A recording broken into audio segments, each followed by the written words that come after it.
बात करें जम्मू कश्मीर की, लगातार जिस तरह से जम्मू कश्मीर में ऑर्डर के बाद ऑर्डर आ रहे हैं, पहले एंटी इंक्रोचमेंट ड्राइव का ऑर्डर आया, उसके बाद अब प्रॉपर्टी टैक्स का ऑर्डर आया। इन तमाम चीज़ों को लेकर जब पब्लिक से बात करें या खासकर जम्मू की बात करें, जम्मू सिटी के लोगों का तो अब यहाँ ये तक कहना है कि भाजपा से अच्छी सरकारें कश्मीर की सरकारें थी, जिन लोगों ने हमें ज़मीनों पर बसने दिया, लेकिन आज भाजपा ने हमें घर से उखाड़ दिया। तो इन्हीं तमाम चीज़ों पर बातचीत करने के लिए हमारे साथ सब मौजूद हैं एनसी के सिटी प्रेसिडेंट सुखविंदर सिंह जी। सबसे पहले वक्त देने के बहुत बहुत शुक्रिया। सबसे पहले तो आपका शुक्रिया करूंगा जिन्होंने मुझे वक्त दिया और मेरी अपनी बात जो है वो जम्मू कश्मीर और सेंटर की सरकार तक पहुंचाने के लिए आपका बहुत बहुत शुक्रिया। सर, आपसे जानना चाहूँगा किस तरह से देखते हो आप, एक के बाद एक ऑर्डर, आर्टिकल 370 के बाद दिखाया कुछ और गया था रोड मैप, लेकिन हो रहा कुछ और है, तो इन तमाम चीज़ों को आप किस तरह से देखते हैं? सर देखिए कि बड़े अफसोस की बात है कि जब बीजेपी सरकार सत्ता में आई तो उनका एक नारा था कि सबका साथ सबका विकास।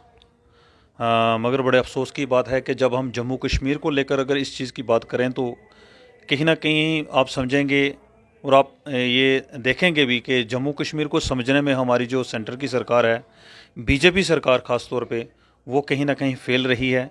जम्मू कश्मीर की अगर बात करें तो आपको ये बताता चलूँ कि 1947 में जब हमारा देश आज़ाद हुआ तो सबसे ज़्यादा अगर किसी को नुकसान हुआ तो वो जम्मू कश्मीर के लोग ही हैं, क्योंकि सबसे ज़्यादा जो अगर किसी की ज़मीन बांटी गई तो हमारे लोग ही थे जिनको बांटा गया।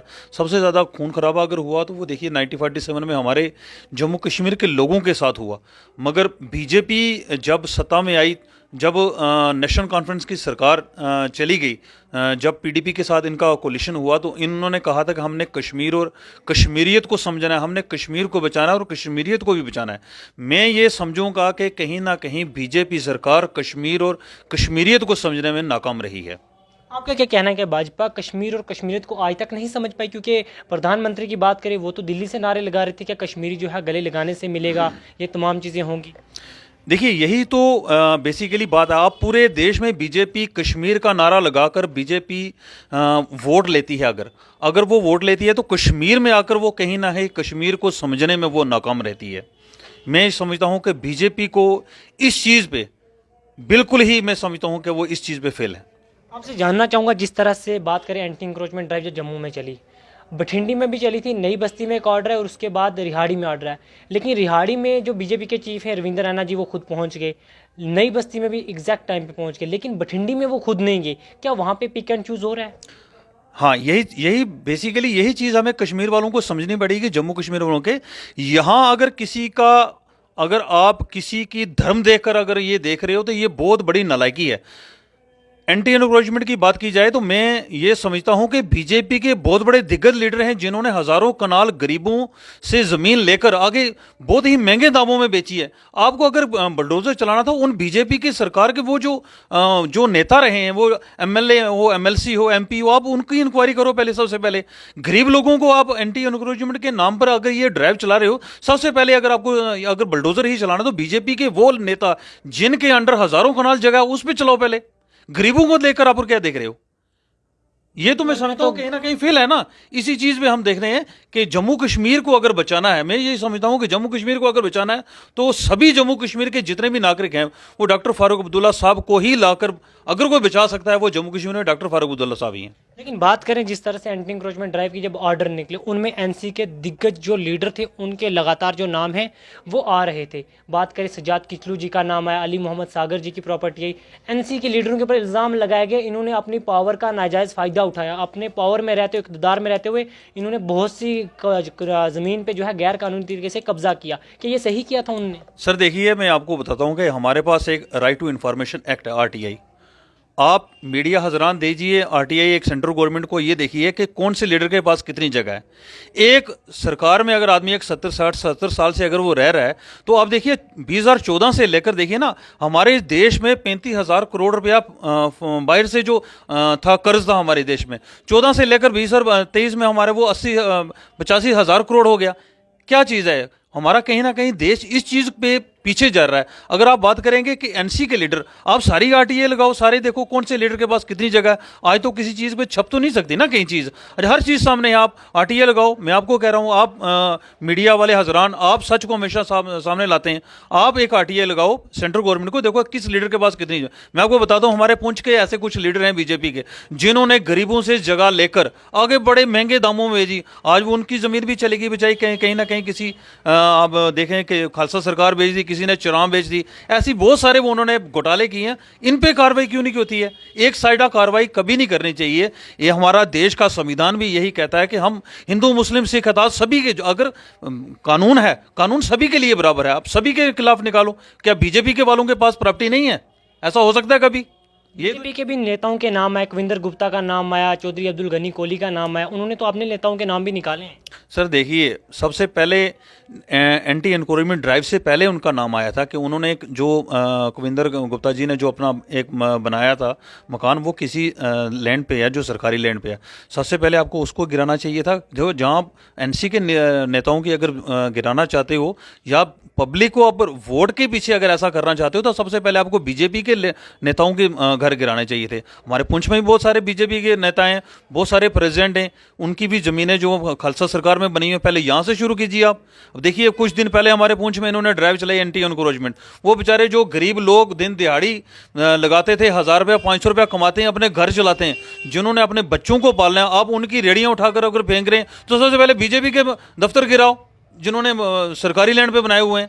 जिस तरह के ये इल्ज़ाम, आपका बीजेपी का जो ऑफिस है वो सरकारी लैंड पे है, पुंछ का है, जब बीजेपी के स्पोक पर्सन से बातचीत की, उन्होंने कहा हमारे पास बाज़ाब्ता पूरे डॉक्यूमेंट्स हैं, ये 60 लाख की जो ज़मीन है, हमने मलकियत ज़मीन ये ली हुई है। चलो वो भी सामने आ जाएगा। देखिए, हमारे पास में भाई ये बोल रहा ना, हमारे देश का कानून है, हमें कानून पे पूरा पूरा विश्वास है। एक बार फिर हमारे साथ इंसाफ होगा, ज़रूर होगा।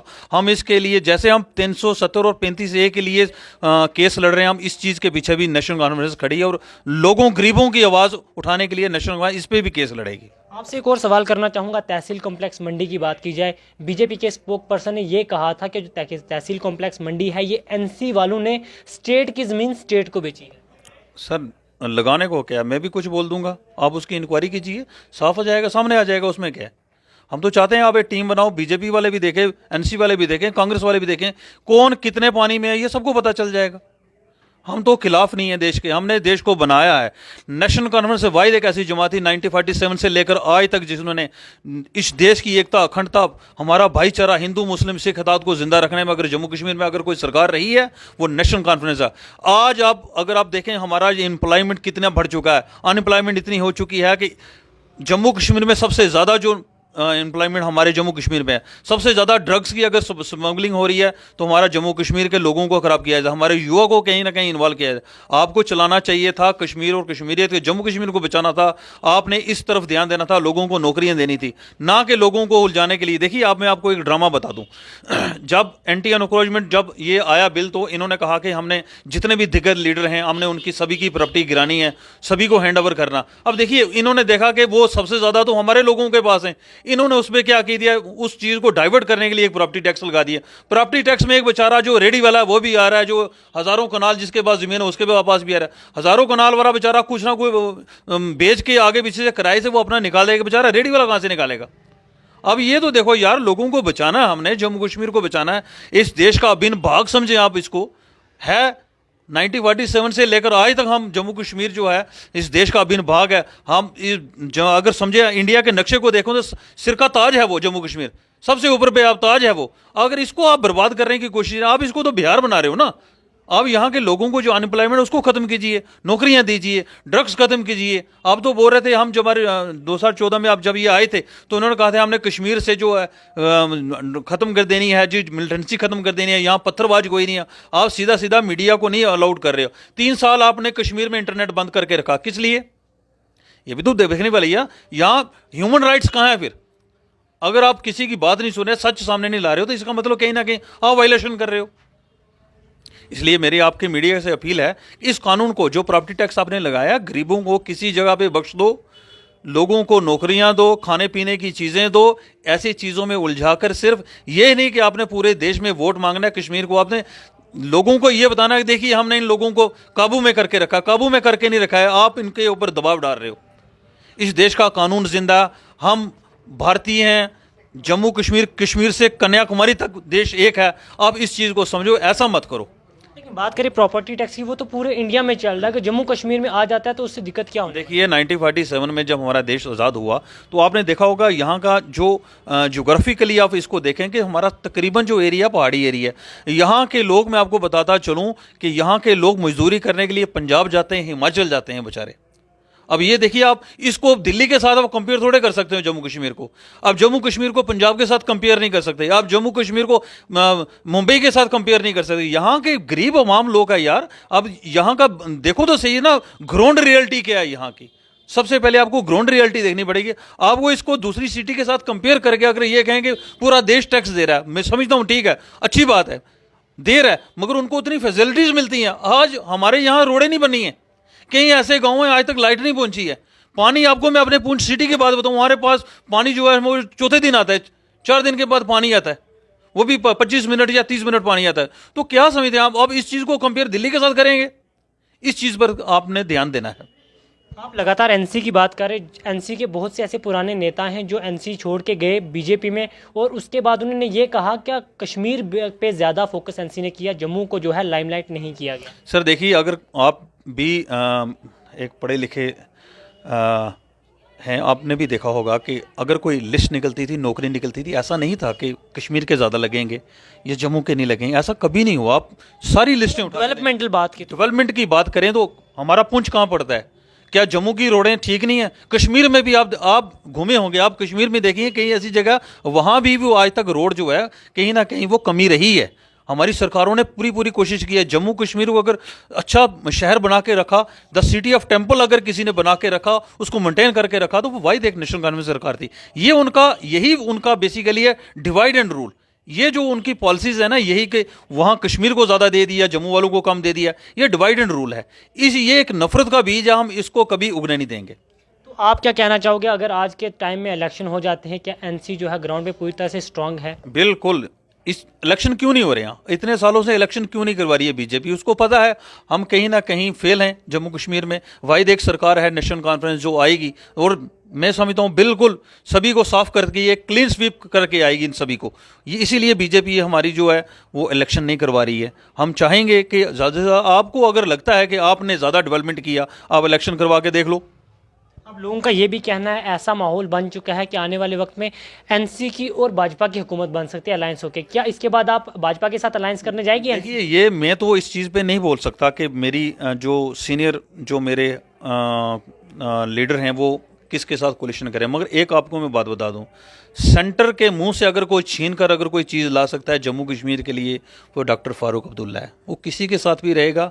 आपने देखा उनकी बहुत सारी स्पीचेस हैं जो आपने सुनी होगी, वो जहाँ भी जाएगा वो धड़ल्ले से बात करेगा, कश्मीर, जम्मू कश्मीर और कश्मीरियत की बात करेगा। वो ऐसा लीडर नहीं है कि यहाँ कुछ है जम्मू दिल्ली में जाके चेंज हो जाए। वो यहाँ भी यही स्टेटमेंट देगा, दिल्ली में भी वही स्टेटमेंट देगा, देश से बाहर जाएगा वहाँ भी वही स्पीच देगा, वही एक ही स्टेटमेंट रहेगी। ये कोलिशन की बात है, कोलिशन अलग मैटर होता है। लेकिन अपनी पार्टी तो कहती है जो भी जम्मू कश्मीर में हुआ ये पीडीपी और एनसी की देन है। नहीं, आप इस चीज़ को अगर आप ऐसा करें कि ये सारी देन जम्मू कश्मीर में अगर नेशनल कॉन्फ्रेंस की, ऐसा नहीं है। जम्मू कश्मीर में आज तक आप देखें, पिछले हालात देखें, आज के हालात देखें, जम्मू कश्मीर एक वक्त ऐसा था जाके छोटे से छोटा बच्चा भी हथियार उठाने पे मजबूर था, मगर नेशनल कॉन्फ्रेंस ने स्कीमें चलाई, जैसे रहबरे तालीम, रहबरे खेत, रहबरे सेहत, ऐसी बहुत सारी स्कीमें चलाई जिससे जो युवा था कहीं ना कहीं जिसको भटकाया जा रहा था उसको कहीं ना कहीं इस देश के साथ जोड़ के उसको अंगेज करके उनको नौकरियां दी, रहने के लिए जगह दी, ऐसी चीज़ें चलाई जिससे कि हमारे जम्मू कश्मीर का युवा है जो इस देश के साथ एकता और अखंडता के लिए जुड़ा रहा। बहुत बहुत शुक्रिया। तो नाज़रीन, ये थे हमारे साथ एनसी के सिटी प्रेसिडेंट जनाब सुखविंदर सिंह जी। एक बार फिर से हम इनका शुक्रिया अदा करते हैं, उन्होंने अपना कीमती समय निकाला और टाइप राइटर के इस प्रोग्राम में शिरकत की। उम्मीद है आपको हमारा प्रोग्राम पसंद आया होगा। हमारे मजीद वीडियोज़ देखने के हमारे बने रहें। खुदा हाफिज़।